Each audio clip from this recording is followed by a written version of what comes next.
அனைவருக்கும் வணக்கம். இது சாரதி லா ஸ்டடீஸ். சாரதி லா ஸ்டடீஸில் கான்ட்ராக்ட் ஆக்ட் 1ல் ஜாயிண்ட் ப்ராமிசர் கேள்விப்பட்டிருக்கோம். அது என்ன ஜாயிண்ட் ப்ராமிசர், சூரிட்டி அப்படின்ற மாதிரி ஒரு வார்த்தையும் உபயோகப்படுத்திக்கலாம். ஏதோ ஒன்றிற்கு மேற்பட்ட நபர்கள் பார்த்தீங்கன்னா ப்ராமிஸ் கொடுத்தாங்கன்னா அவங்க பேர் பார்த்தீங்கன்னா ஜாயிண்ட் ப்ராமிசர்னு சொல்லிக்கலாம். இவ்வளோதான் கான்செப்ட், வேற ஒன்றும் பெரிய கஷ்டம் கிடையாது. நம்மளுடைய சாரதி லா ஸ்டடீஸில் ஒரு வாட்ஸ்அப் குரூப் ஒன்று ரன் ஆகிட்டு இருக்கு. இதில் என்னென்னு ஆசைப்பட்டீங்கன்னா அந்த நம்பருக்கு உங்களுடைய பெயர் மற்றும் ஊரை எனக்கு வாட்ஸ்அப் பண்ணுங்க. நான் குழுவில் இணைச்சிடுறேன். உங்களுடைய சந்தேகங்களை தீர்க்கும் வண்ணமாகவும் நேரடி பயிற்சி வகுப்புகளுக்கும் இது உதவிகரமாக இருக்கும்னு நம்புகிறேன். ஜாயிண்ட் ப்ராமிசர் செக்ஷன் 42லேருந்து 44 வரைக்கும் டிஃபைன் பண்ணி சொல்லுது இந்தியன் கான்ட்ராக்ட் ஆக்டில். இந்த ஒரு 3 லைனை படிக்கும்போது வாட் இஸ் ஜாயிண்ட் ப்ராமிசர் அப்படின்ற மாதிரி உங்களுக்கு புரிய வந்துடும். சிறுவினாக்களில் கேட்டுக்கிட்டே இருக்கிறாங்க. ஜாயிண்ட் ப்ராமிசர் என்பது ஒரே வாக்குறுதி, ஒன்றிற்கும் மேற்பட்ட நபர்கள், ஒரே வாக்குறுதியாக இருக்கணும். ஆனால் ஒன்றிற்கும் மேற்பட்ட நபர்களாக இருக்கணும். இவ்வளோதான், ரெண்டு கான்செப்ட் மட்டும்தான் இதில் இருக்கணும். சேர்ந்து செய்யும் நபரை குறிக்கிறது. அதாவது ஒரே கடமை பல நபர்கள் இணைந்து பொறுப்பேற்கும் நிலை. கான்செப்ட் புரிஞ்சு போச்சா? ஒரே மாதிரியான வேலை, ஒரே மாதிரியான கடமை, ஆனால் பல பேர் பார்த்தீங்கன்னா அதற்கு பொறுப்பேற்றுக்கணும். நான் எல்லாரும் சேர்ந்து இதை செஞ்சிடலாம் அப்படின்ற மாதிரி ஒரு இல்லுஸ்ட்ரேஷன் பார்க்கும்போது மிக அற்புதமாக நம்மளுக்கு இந்த கான்செப்ட் புரிய வந்துடும். மிக எளிமையான கான்செப்டும் கூட. ஏ, பி மற்றும் சி அப்படின்னா 3 பேர் சேர்ந்தா என்ன ஆகும்? ஜாயிண்ட் ஆகிடுவாங்களா? சேர்ந்து, மூவரும் சேர்ந்து டிக்கு ஒரு தொகை கொடுப்பதாக வாக்குறுதி அளித்தால் மேற்கண்ட மூவரும் ஜாயிண்ட் ப்ராமிசர் ஆகிறார்கள். புரிஞ்சு போச்சு. இதுக்கப்புறம் உங்களால் மறக்கவே முடியாது. இவ்வளோதான் விஷயமே.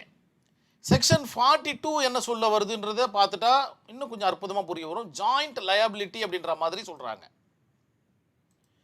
ஜாயிண்ட் லயபிலிட்டினா என்னென்னா, ஜாயிண்ட் லயபிலிட்டினா எல்லாருக்கும் ஒரு பொறுப்பு உணர்வு இருக்குது அப்படின்ற கான்செப்ட் தான், கடமை இருக்கிறதுன்ற கான்செப்ட் தான். பல நபர்கள் சேர்ந்து வாக்குறுதி அளிப்பது. அவர்கள் ஒன்றாகவும் அளிக்கலாம், இல்லை தனித்தனியாகவும் பொறுப்பேற்கணும்.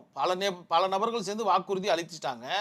அதை நிறைவேற்றும் போது பார்த்தீங்கன்னா 3 பேரும் சேர்ந்தும் நிறைவேற்றலாம் அல்லது தனித்தனியாகவும் நிறைவேற்றலான்றது தான் இதனுடைய கான்செப்ட். செக்ஷன் 42. 43 என்ன சொல்லுதுன்னா கான்ட்ரிபியூட்டிங் அப்படின்ற கான்செப்ட் சொல்லுது. ஒருவரே முழு தொகையும் செலுத்தினால், இந்த 3 பேரில் ஒருத்தர் செலுத்துறாரு, சி செலுத்துறாருன்னு வச்சுப்போம். சி சொன்ன அமௌண்ட்டை கொடுத்துட்றாரு அப்படின்ற பட்சத்தில் மற்ற ப்ராமிசரிடம் இருந்து சம்பந்தப்பட்ட தொகைகளை மீட்டு கொள்ளலாம். புரிஞ்சிச்சா உங்களுக்கு? ரிடீம் பண்ணிக்கலாம் அப்படின்ற மாதிரி சொல்லப்படுது. மீட்டெடுத்து கொள்ளலாம், கேட்டு வாங்கி கொள்ளலாம், அதற்காக ஒரு வழக்கையும் தொடரலாம் அப்படின்ற கான்செப்ட் தான் இந்த செக்ஷன் 43 டிஃபைன் பண்ணி சொல்லுது. செக்ஷன் 44 என்ன சொல்லுதுன்னா